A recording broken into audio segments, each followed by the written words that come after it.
नमस्कार मंडळी, मी जान्हवी उवाच या माझ्या यूट्यूब चॅनलवर आपल्या सगळ्यांचं अगदी मनापासून स्वागत. माझ्या आजच्या लेखाचं नाव आहे मौन. बघा, माझा आजचा लेख आवडतोय का? आवडला तर लाईक करा, शेअर करा आणि सबस्क्राईब करा. धन्यवाद. किती बोलतात या बायका, असं म्हणायला फक्त पुरुषच नव्हे तर कितीतरी बायका देखील उत्सुक असतात. यावरून बायकांची खिल्ली उडवताना कोणी मागे हटत नाही. पण मला स्वतःला असं वाटतं की देवाने आपल्याला बुद्धी दिली आहे, वाणी वैखरी यांचं वरदान आपल्याला आहे. 4 चांगले शब्द बोलणं आणि वायफाळ बडबड करणं यातला फरक फक्त आपल्याला कळायला हवा आहे. प्राणी, पक्षी, वनस्पती अशा सजीवांची देखील आपली आपली भाषा असते आणि ते एकमेकांशी संवादही साधतात. आपल्याला देखील बोलायची, एकमेकांना काही सांगायची इच्छा असते. कित्येक वेळेला कधी एकदा तुझं बोलणं संपतंय आणि मी बोलते अशी घाईसुद्धा झालेली असते बोलायची आपल्याला. समोरच्या व्यक्तीचं बोलणं तोडून आपलं घोडं दामटण्याचा प्रयत्नही आपल्यापैकी अनेक जण करताना आपण बघत असतो. त्यात बायका आणि पुरुष असा भेद नसतोच. प्रत्येकाला काहीतरी सांगायचंच असतं. एक मात्र आहे, बायकांना ते अधिक विस्ताराने सांगायला आवडतं. पण ती देखील एक कलाच आहे ना. एक होती राजकन्या. तिचं एका राजकुमाराशी लग्न झालं आणि ते दोघे सुखी झाले. अशी 2-3 वाक्यात कधी गोष्ट होते का? ती कशी रंगवून खुलवूनच सांगायला हवी ना. कोणाला तरी काहीतरी सांगायचं आहे. कधीकधी हे सांगणं इतकं फुटकळ असतं किंवा चावून चोथा झालेलं असतं, पण तरीही ते कोणीतरी ऐकून घ्यावं असं वाटत असतं. आणि कधीकधी अगदी पोटतिडकीने काही सांगायचं असतं. अशी बोलण्याची इच्छा दाबून का टाकायची? फक्त तारतम्याची आवश्यकता असते. कुठे, काय, किती आणि कसं बोलायचं या सगळ्या गोष्टींचं भान ठेवून बोलता यायला हवं. पोटी आहे ते ओठी आणण्याचं कसब सगळ्यांकडे नसतं.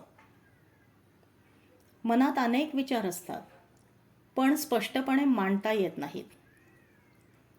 आपले विचार चुकीच्या पद्धतीने मांडले गेले तर गैरसमज होतात, मनं दुखावली जातात, अगदी वितुष्ट देखील येऊ शकतं. पण म्हणून त्यावरचा उपाय मौन असू शकतो का? आध्यात्मिक पातळीवरच्या मौनाबद्दल मी बोलत नाहीये, कारण त्याबद्दल मला अजिबात माहिती नाही आणि अनुभव असण्याचा तर प्रश्नच नाही. मी जे बोलतेय ते अगदी सामान्य माणसांच्या मौनाबद्दल.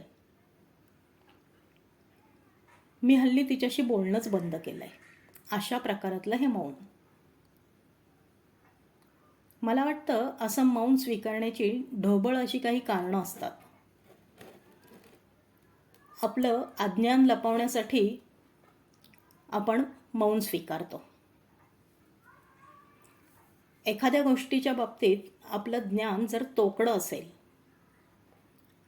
तर आपल्याला त्याविषयी फारसं बोलता येत नाही. वादविवाद टाळण्यासाठी देखील आपण गप्प बसतो. आपल्याला जे काही सांगायचं आहे ते ऐकून घेण्याची इच्छा आणि कुवत दोन्ही जर समोरच्या व्यक्तीमध्ये नसेल तरी आपण न बोलणंच पसंत करतो. काही वेळेला ती व्यक्ती आपलं म्हणणं ऐकून घेते, पण तरीही स्वतःच्या वागण्या बोलण्यावरच ठाम राहते. अशा वेळेला देखील आपण एखाद दुसरा प्रयत्न करून मौन स्वीकारतो. खरं तर मी काही बोलले नाही तर कोणाचंही काहीही अडत नसतं.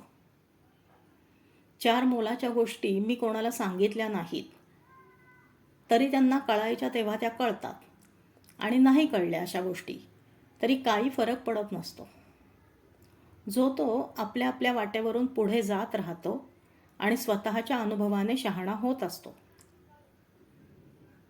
प्रत्येकाचे अनुभव वेगळे, त्यांना आलेलं शहाणपण वेगळं. पण मला मात्र माझ्या अनुभवाचं गाठोडं कोणासमोर तरी उघडं करून दाखवायचं असतं. त्याची कोणालाही गरज नसते, पण अशा वेळेला आपल्याला मौनाचा मार्ग अंगीकारता येत नाही. माझ्या छोट्या छोट्या लेखांमधून जेव्हा मी काहीतरी सांगायचा प्रयत्न करत असते तेव्हाही कोणालाही त्याची गरज नसते, पण मला मात्र ते सांगायचं असतं. काकूंच्या सोबत हॉस्पिटलमध्ये मी 2-3 दिवस होते. ही गोष्ट आपण 10 जणांना सांगत असतो. खरं तर ही गोष्ट इतरांना सांगायची काही गरज नसते, पण तिथेही आपल्याला स्वतःला आवरता येत नाही. मी किती मदत केली हे इतरांना कळावं असं आपल्याला वाटत राहतं. मौन हे एखाद्या संसर्गजन्य रोगासारखं असतं. मी जर गप्प बसून राहिले, बोलणं टाळू लागले, तर 2-4 वेळेला प्रयत्न करून इतरही सर्वजण माझ्याशी बोलणं बंद करून टाकतात. मात्र आईने थोड्या वेळासाठी धरलेला आबोला तिच्या मुलांना वळण लावण्यासाठी उपयोगी पडतो. स्वर्गीय सुखाची अनुभूती जेव्हा आपल्याला होते तेव्हा आपण अगदी निःशब्द होतो. म्हणजे सतारीची सुंदर मैफिल चालू आहे, आपण अगदी तृप्त होत आहोत आणि अशा वेळेला बाष्कळ बडबड करण्याऐवजी मौनातून मिळणारं सुख अनुभवत राहावं. धन्यवाद.